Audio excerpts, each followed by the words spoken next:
ஒரு புதிய ஊருக்கு வந்து சேர்ந்தார் புத்தர். அங்கு தனது போதனைகளை மக்களுக்கு வழங்கிக் கொண்டிருந்தார். அப்போது கூட்டத்தில் ஒருவன் புத்தரை நோக்கி ஒரு கேள்வி கேட்டான். குருவே, உலக மக்களின் வாழ்க்கையாவும் ஒன்றோடு ஒன்று வேறுபட்டது. வறியவன் வாழ்வில் சிரமப்படுகிறான், செல்வந்தனோ வசதியாக இருக்கிறான்.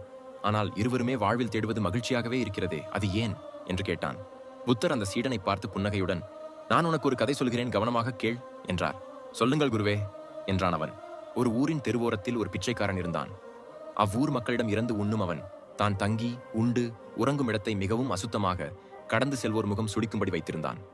தெருவில் செல்வோரிடம் கையேந்துவான், பொருளோ உணவோ கிடைத்தால் மகிழ்வான், ஏதும் கிடைக்கவில்லை என்றால் துக்கத்தில் உழல்வான். ஒரு நாள் அவன் இறந்து போனான். அவனை அப்புறப்படுத்திவிட்டு அவன் தங்கியிருந்த நாற்றம் பிடித்த இடத்தை சுத்தம் செய்ய முனைந்தார்கள் திருமக்கள். கூட்டிப் பெருக்கியும் நாற்றம் சகிக்கவில்லை. அவன் படுத்திருந்த இடத்தில் அரையடி வரை தோண்டி மண்ணை அப்புறப்படுத்தினார்கள். நாற்றம் ஒழிந்தது. அவர்கள் தோண்டிய இடத்தில் ஏதோ ஒரு பொருளும் ஒளிர்ந்தது. அப்பொருளை எடுத்து பார்த்த மக்கள் அது பொற்புதையல் என அறிந்ததும் அதிசயித்தனர். ஒரு புதையல் தனக்கடியே இருந்தது தெரியாமல் வாழ்க்கை முழுதும் இறந்து உண்டானே அந்த பிச்சைக்காரன் என எண்ணி வியந்தனர் என்று தனது கதையை முடித்தார் புத்தர். நான் கேட்ட கேள்விக்கும் இந்த கதைக்கும் என்ன சம்பந்தம்? புரியவில்லையே குருவே என்றான் அவன். புத்தர் விளக்க ஆரம்பித்தார். இந்த கதை ஏதோ ஒரு ஊரில் வாழ்ந்த பிச்சைக்காரனின் கதை அல்ல. வாழ்வில் மகிழ்ச்சியை தேடும் அனைவரின் கதையும் இதுவே.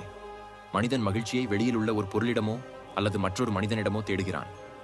ஆனால் அவனுக்கு எல்லையற்ற மகிழ்வை தரும் பொருள் அவனுள்ளேயே இருப்பதை அறியாமலேயே உலக வாழ்வை முடிக்கிறான்.